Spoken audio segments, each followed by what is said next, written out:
Okay, नमस्ते सबैजनालाई। अब चाहिँ अति नै भयो।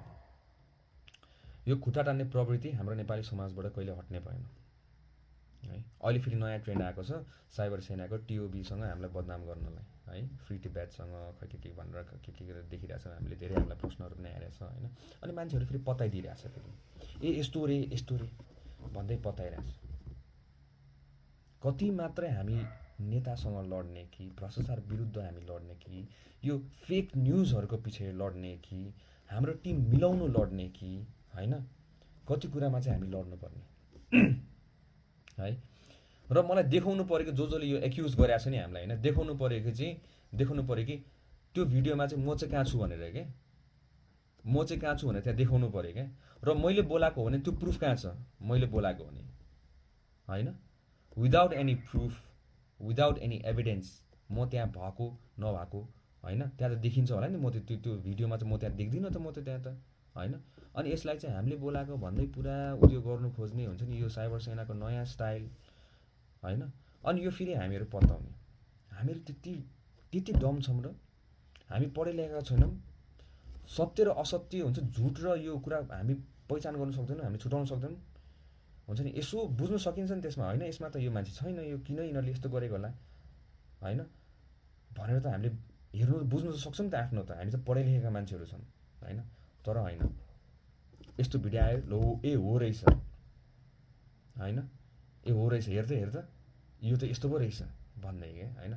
रहेको कुरा अर्को कुरा फ्री टिबेटको हामीलाई जुन चाहिँ पहिलादेखि आरोप लगाएर फ्री टिबेट बार्बर फाउन्डेसन भन्दै अरू के आरोप लगाएको छ, भोलि हामी हरेक कुराको हामी क्लियर गरिदिन्छौँ। अब चाहिँ अति भयो। भोलि यत्रो ठुलो टिभीमा राखेर हाम्रो अकाउन्ट एक रुपियाँको हामीसँग हिसाब छ, त्यो पैसा कहाँ गएको छ, कुन ठाउँमा गएको छ र कुन मान्छेलाई समेत गएको छ हामीसँग फोन नम्बर हुन्छ होइन। हामीलाई थाहा थियो यस्तो दिन आउँछ भनेर, कुनै दिन त आउँथ्यो हामीलाई खुट्टा तान्नेहरू त होइन, हामीलाई थाहा थियो। र रह्यो कुरा एनजिओको, हामी नेपाल इज एन एनपिओ, हामीलाई एनजिओ मन नपरेर हामीले एनपिओ भनेर राखेको हामीले है। र त्यसको पनि एभिडेन्स हामी भोलि देखाइदिन्छौँ, ढड्डै पल्टाएर मजासित। ल यहाँ यो छ, हाम्रोमा यो आधारमा हामीले यो आन्दोलन गरेको होइन, यो हाम्रो फाइनेन्स हो, हामीसँग भएको पहिला यति रुपियाँ छ र कुन चाहिँ युएसएआइडीदेखि लिएर कुन चाहिँ आइएनजिओसँग हामीले पैसा लेखेर छ र 1 रुपियाँ देखाउ। ल 1 रुपियाँ मात्र देखाउनु होइन, धेरै परेन, मैले भने त 1 रुपियाँ मात्रै हाम्रो यो फोरेन आइएनजिओहरूबाट लिएको मात्र देखाउनु। ल 1 रुपियाँ, $1 मात्र लिएको देखाउनु न, बाँकी पर्दैन। हाम्रो अफिसमा आएर हामीलाई ल हामीसँग कुरा गर्नु मिल्छ। अनि तपाईँहरूको फाइनेन्सेसमा ल एउटा पनि हामीसँग जोइन भएको कुन चाहिँसँग चाहिँ हाम्रो जोइन छ। रहेको कुरा हाम्रो वेबसाइटको, हाम्रो वेबसाइट अन्डर कन्स्ट्रक्सनमा छ, त्यत्रो लेखिरहेछ त्यहाँ अन्डर कन्स्ट्रक्सनमा छ भनेर। हामीले त्यो मोडल चाहिँ ट्रान्सपेरेन्सी बनाउनुको लागि हामीले यसरी गर्नुपर्छ भनेर हामीले त्यो मोडलहरू तयार पार्दै थियौँ। त्यो तयार पार्दै गर्दाखेरि हामीले आन्दोलन गरिरहेको थियौँ होइन। अब त्यसकै भरमा लगेर त्यसको मुनि लेखिरहेको छ त्यहाँ त यो सबै कुरा डेटाहरू होइन, हामीले सार्दैछौँ, पुरानो डेटाहरू सबै फाइनेन्सेसहरू हामीले सार्दैछौँ, ताकि मान्छेलाई चाहिँ हरेक रुपियाँको हामीलाई हिसाब होस्, थाहा पाओस्, मान्छेले कुन पैसा कहाँबाट आयो र कसरी गयो थाहा पाओस् भनेर ट्रान्सपेरेन्सीको लागि बिलसहित अपलोड गर्नु मिल्ने सिस्टम बनाउनु पर्छ भनेर हामी लागिरहेको थियो होइन। भनेपछि यति विधि ट्रान्सपेरेन्ट हुनु गर्दाखेरि नि तपाईँको घाटा हो त, यो नराम्रो हो त, ट्रान्सपेरेन्ट हुनु नराम्रो हो त। त्यहाँ लोगोहरू जतिजना देख्नु भएको छ नि तपाईँको वेबसाइटमा, सबैजनाले काइन्ड डोनेसन गर्ने, एकजनाले क्यास डोनेसन दिनु भएको छैन। देखाउनुहोस् एकजनाले क्यास डोनेसन गरेको हामीलाई त्यहाँ। हामीले जहिले पनि विपदहरूमा हरेक कुरामा हामीले जहिले पनि के भन्छौँ, हामीलाई काइन्ड डोनेसन दिनुहोस्, सामान डोनेसन दिनुहोस्, यो डोनेसन दिनुहोस्, टेन्ट डोनेसन दिनुहोस्, र सक्नु भने बल्ल तपाईँहरू क्यास डोनेसन दिनुहोस् भनेर बल्ल हामीले क्युआर राखिदिने। नत्र भने हामी तपाईँको डोनेसन्सहरू हामीले उठाउँदैनौँ। यो सबै हामी काइन्ड डोनेसन हामी एन्करेज गर्छौँ। जहिले पनि सामान दिनुहोस्, किन हामीलाई चाहिने सामान हो मेन त भनेर पहिलादेखिको भिडियोहरू हेर्नु न, सकिन्छ त। अलिकति स्क्रोल गर्ने त हो नि, पहिला भिडियोमा यहाँ विपद परिआएर ल मलाई करोडको आवश्यकता छ, मलाई पैसा दिनु पऱ्यो भनेर कुनै भिडियोमा भनेको देखिएछ हामीले? एउटा मात्र भिडियो देखाउनु न। अब त्यो हुँदैन। अब चाहिँ के गर्छौँ भने हामीले यो साइबर सेनाको विरुद्धमा अबदेखि जसले फेक न्युज फैलाउँछ त्यसको प्रुफ र एभिडेन्स सहित हाम्रो आइटी टिमलाई दिएर हामीले त्यसको बारेमा चाहिँ हामी दोषी भयो भने हामीलाई कारबाही गर्नु पर्यो र हामी दोषी होइन भने त्यसलाई कारबाही गर्नु पर्यो भने अब चाहिँ हामी लाग्नेवाला छौँ र यो घुसपेटहरूको कुरामा चाहिँ अब हामी भोलिदेखि उजुरिहाल्नेवाला छौँ। जतिजनाले हाम्रो आन्दोलनमा घुसपेट गरेर तपाईँको शान्ति भङ्ग गर्नु खोजेको छ यसको बारेमा चाहिँ हामी अब उजुरिहालिदिन्छौँ। जसले तपाईँको नेताहरू कतिजना देखाएको छौँ हामीले त्यहाँ उफ्रिरहेको होइन, हामीसँग त एभिडेन्सहरू छ नि त होइन।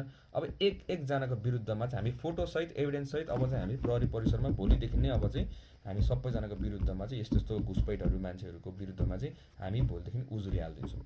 र यो साइबर सेना जसले फेक न्युज फैलाउँछ नि यिनीहरूको विरुद्धमा उजुरिहाल्नु धेरैजना पर्छन् अब चाहिँ होइन। अब चाहिँ हरेकजनासँग लड्ने क्या यस्तो मान्छेहरूसँग चाहिँ अब है।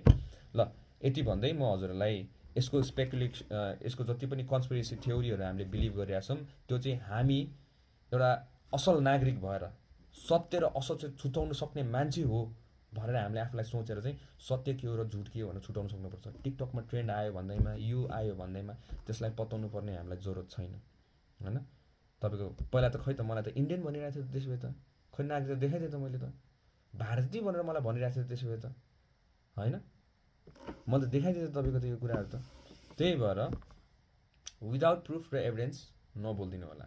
र हामीले कुन चाहिँ ठाउँमा चाहिँ हामीले भनेको छौँ कि देशलाई घाटा होस् भनेर हामी करप्सनको विरुद्ध लड्नु पर्यो हुन्छ नि, हामीलाई न्याय चाहियो, हामीलाई गोली हान्ने मान्छेलाई समात्नु पर्यो भनेर हामीले भनिरहेको छौँ।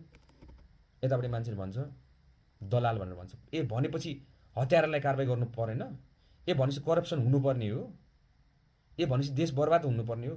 कुन ठाउँमा हामीले पर्सनल एजेन्डा राखेर हामीले सुदन गुरुङले यो चाहिन्छ अर कुनै जेएनजी टिमहरूले यो चाहिन्छ भनेर कुन चाहिँ ठाउँमा छ त एजेन्डामा? कुन चाहिँ माग चाहिँ छ र हाम्रो त्यसमा चाहिँ? सबैजनाले देशमा यो हुनु पर्यो, सुशासन हुनु पर्यो, करप्सन गरेको हाम्रो करप्टेड मान्छेलाई समात्नु पर्यो भनेर हामी चाहिँ ए त्यसो भए चाहिँ नसमात्नु पर्ने हामीले चाहिँ? हामी चाहिँ विदेशी त्यसो भए देखाउनु पर्यो क्या हामीलाई कुन चाहिँ आइएनजिओबाट $1 लिएको छ। हामीले $1 मात्र लिएको छ क्या। कुन चाहिँ आइएनजिओ युएसएआइडी खै केहरू छ नि यिनीहरूबाट कुन चाहिँ डलर एजेन्सीबाट $1 लिएको छ देखाउनु पर्यो हामीलाई, अनि मात्र बोल्नु पर्यो। नत्र चुपचाप बसेर चुप्पा लाएर आनन्दसित बसेर हेर्ने, साइबर सेना भएर नबस्ने है। किन देश तपाईँको पनि हो, देश डुब्यो भने तपाईँ पनि डुब्नेवाला छ। अब चाहिँ यो अन्तिम लडाइँ हो र यो लडाइँमा हजुरहरू सबैजना साथ दिनु जरुरत छ। Thank you so much.